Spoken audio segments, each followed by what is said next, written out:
स्वागत है आपका physical education with Rajesh Chandra. Friends, आज हम बात करेंगे फिजिकल एजुकेशन क्लास 12 के फिजिकल एजुकेशन सिलेबस के बारे में।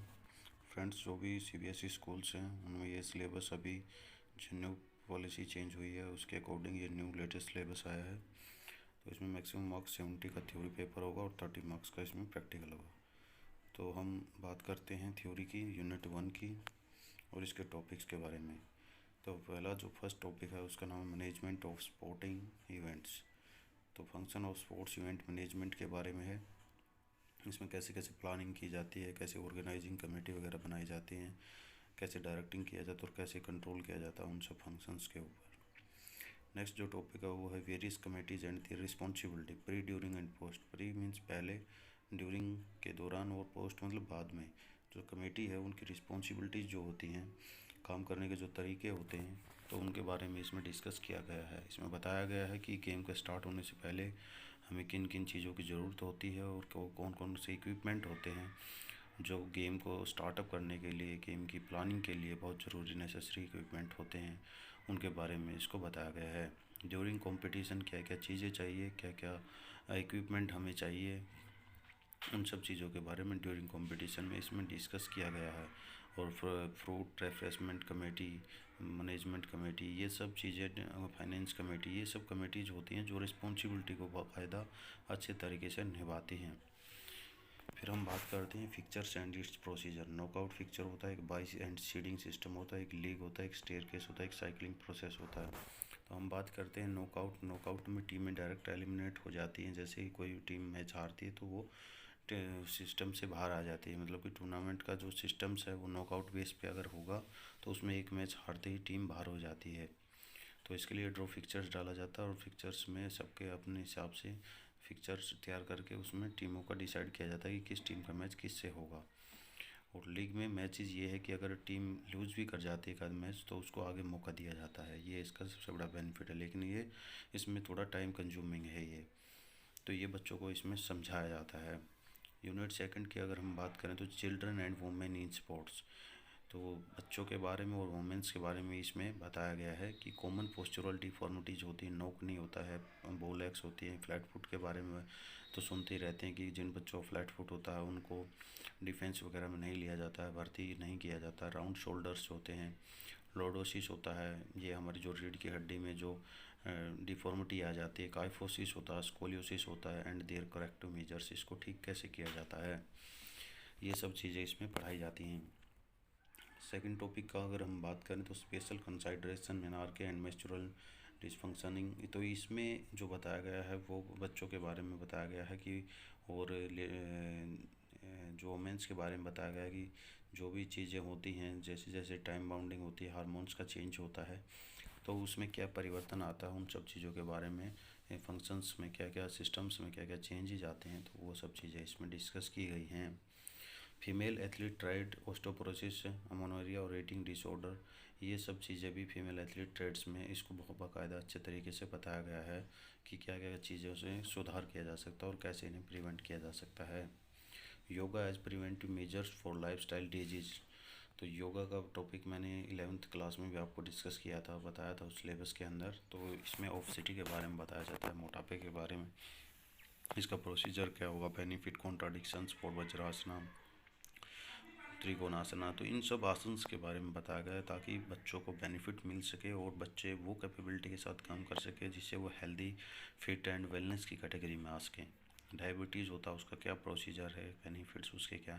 तो ये सब चीज़ें एक सिस्टम से चलाई गई हैं और उनका एक प्रोसीजर होता है, कोई भी आसन करने का एक प्रोसीजर होता है, उसी सीक्वेंस में उसको करना होता है।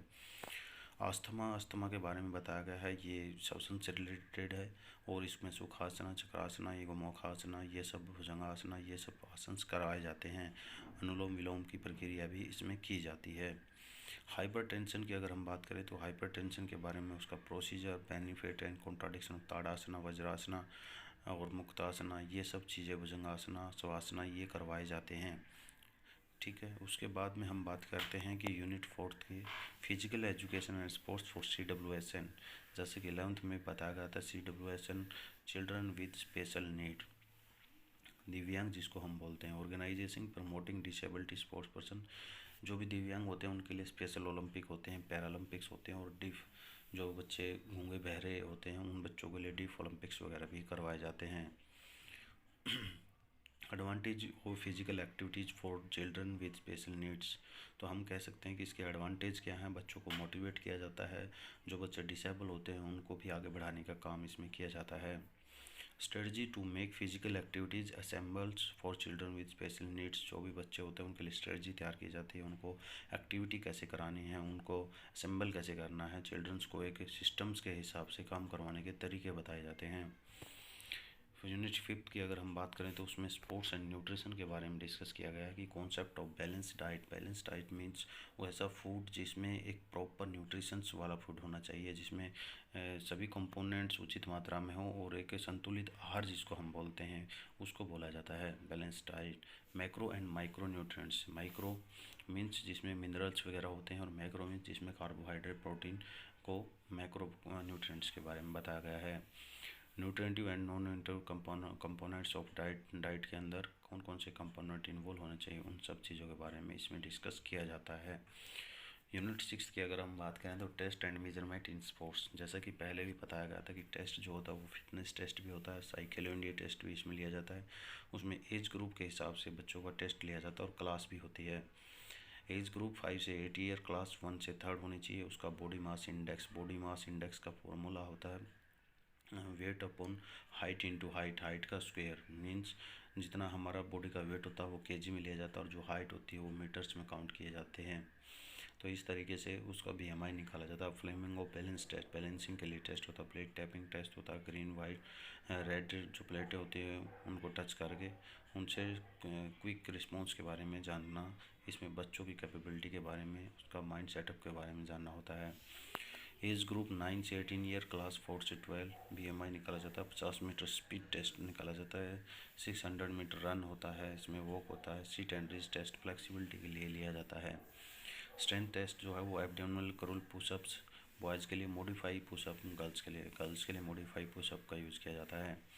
Computing basal metabolic rate PMR जिसको बोलते हैं उसके बारे में इसमें बताया गया है। Rikli Johnson senior citizen fitness test, chair stand test for lower body strength के बारे में जानना, chair sit and reach test और लोअर बॉडी फ्लेक्सिबिलिटी के बारे में जानना, 8 foot up and go test, 6 minute walk test for aerobic endurance. Aerobic मतलब श्वसन क्रिया चलती रहनी चाहिए।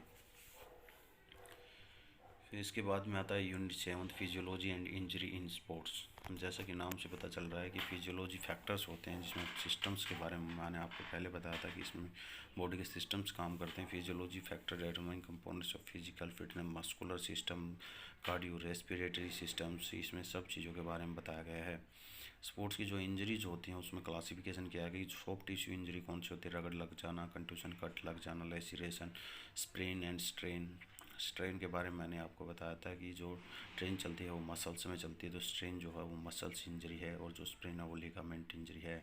तो बोन एंड जॉइंट्स इंजरीज के बारे में बताया। डिसलोकेशन फ्रैक्चर के बारे में बताया गया कि कम्युनिकेटेड फ्रैक्चर कौन सा, ट्रांसलेट फ्रैक्चर कौन सा होता है, एक माइनर फ्रैक्चर होता है। तो बायोमैकेनिक्स एंड स्पोर्ट्स के बारे में हम पढ़ते हैं। तो इसमें न्यूटन्स के लॉ ऑफ मोशंस के बारे में बताया कि इसके जो लॉ हैं न्यूटन्स के वो कैसे एप्लीकेबल होते हैं इन स्पोर्ट्स। तो स्पोर्ट्स, क्योंकि हम फिजिकल एजुकेशन पढ़ रहे हैं तो हमें स्पोर्ट्स के बारे में ही नॉलेज को गेन करना है। तो न्यूटन्स का जो फर्स्ट लॉ है वो जिसे हम जड़त्व का नियम बोलते हैं कि जब तक कोई एक्सटर्नल फोर्स उस पर अप्लाई नहीं होगी तो वो अपनी रेस्ट पोजीशन में ही रहना पसंद करते हैं। तो उसी तरीके से इसमें बताया गया कि न्यूटन का फर्स्ट लॉ कैसे काम करता है। बॉल को डेलिब्रेट करना है, मान लीजिए कि आप बास्केटबॉल ले रहे हैं तो आपको बाउंस करना है या ड्रिबल करना है, तो उसको फोर्स को जनरेट करने के लिए हमें क्या करना पड़ेगा, बॉल को पुश करना पड़ेगा, और जितनी ज़ोर से हम उसको पुश करेंगे तो वो वापस उसी स्थिति में आने की कोशिश करेगी। There is a action with reaction, पर न्यूटन्स का थर्ड लॉ इस पर एप्लीकेबल होता है। इक्विलिब्रियम का मतलब होता है कि संतुलन बनाए रखना दोनों साइड से। तो dynamic and static and centre of gravity इस पे बहुत काम करती है। आपने शीशा देखा होगा, झूला जिसको बोलते हैं। फ्रिक्शन एंड स्पोर्ट्स के बारे में बताया गया है कि प्रोजेक्टाइल इन स्पोर्ट्स के बारे में बताया गया, जो भी भाला फेंक होता है जिसमें जेवलिन थ्रो और ये सब चीज़ें होती हैं, तो उसमें प्रोजेक्टाइल बनता है, उसमें एयर के रेजिस्टेंस के बारे में बताया जाता है। उन सब चीज़ों के बारे में इसमें डिस्कस किया जाता है। फिर आता है 9th चैप्टर यूनिट से 9th में साइकोलॉजी एंड स्पोर्ट्स के बारे में बताया गया। साइकोलॉजी में आपको बताया कि साइकोलॉजी जो है, जो साइकोलॉजी है वो किस पे बिहेवियर पे डिपेंड करती है। वो इंसान के बिहेवियर के क्लासिफिकेशन के हिसाब से वीक 5 थ्योरी है, जंग क्लासिफिकेशन है, और उनके aggression, anxiety, self esteem, mental imaginary, self talk, goal setting और स्ट्रेस, इन सब चीज़ों को मेंटेन करने का काम करती है साइकोलॉजी। ट्रेनिंग इन स्पोर्ट्स की बात करें तो concept of talent identification and talent development in sports. तो इसमें आपको माइक्रो, मेजो, मैक्रो साइकिल, माइक्रो का मतलब बहुत ही कम डेज का है, ये घंटों का प्लान भी हो सकता है, एक या 2-3 दिन का प्लान भी हो सकता है। तो मेजो का मतलब होता है कुछ एक वीक का प्लान, मैक्रो मंथली प्लान होता है और भी बड़ा प्लान होता है। Types and method to develop strength, endurance and speed को कैसे बढ़ा सकते हैं, फ्लेक्सिबिलिटी को कैसे बढ़ा सकते हैं, कोऑर्डिनेटिव एबिलिटी मीन्स इसमें एजिलिटी और प्लस फ्लेक्सिबिलिटी, इसमें कोऑर्डिनेशन कैसे बनाना है, बैलेंसिंग कैसे करना है। लाइक जिम्नास्टिक गेम के अंदर आप वुमेंट्स को देखते हैं कि किस तरीके से वो बैलेंसिंग रखती हैं। इसके बाद हम बात करते हैं कि फिजिकल एजुकेशन के अंदर थ्योरी पार्ट की। ये थ्योरी पार्ट 70 मार्क्स का था और अब आ जाता है प्रैक्टिकल पार्ट। प्रैक्टिकल में 30 मार्क्स का होता है और टोटल मिला के ये 100 मार्क्स का एग्ज़ाम बन जाता है।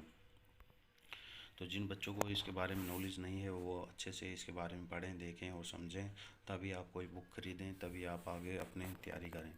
तो मेरा यही सजेशन है कि आप प्रैक्टिकल को भी ध्यान से करें, क्योंकि प्रैक्टिकल एक्सटर्नल लेने आता है तो बड़े अच्छे से आप ध्यान से इसको पढ़ सकते हैं। फिजिकल फिटनेस टेस्ट है, साइकिल इंडिया टेस्ट है, ब्रुकफोर्ड फिजिकल फिटनेस टेस्ट है, ये 6 नंबर का है। योगा प्रैक्टिस के बारे में बताया, ये 7 मार्क्स का है। रिकॉर्ड फाइल जो आप बनाते हैं वो 5 मार्क्स की है। Viva health, game and sports जो आपको थ्योरी में पढ़ा गया वो 5 मार्क्स का है। इसके बाद रिकॉर्ड फाइल में क्या क्या बनाना होता है, प्रैक्टिकल फिटनेस टेस्ट आप बना सकते हैं। उसके बाद प्रोसीजर ऑफ आसन्स के बारे में आप लिख सकते हैं। और फिर इसमें दिया गया है कि कोई भी आप अपने हिसाब से रूल रेगुलेशन को फॉलो करते हुए कोई भी एक game, basketball, volleyball, badminton, kho kho, जो भी आपको इसमें मेंशन किया गया है उसमें से एक गेम के बारे में आपको पूरी तरीके से प्रोसीजर के हिसाब से उसका लेवल डायग्राम वगैरह बना के अच्छे से आपको उसके ऊपर डायग्राम को सजाना है।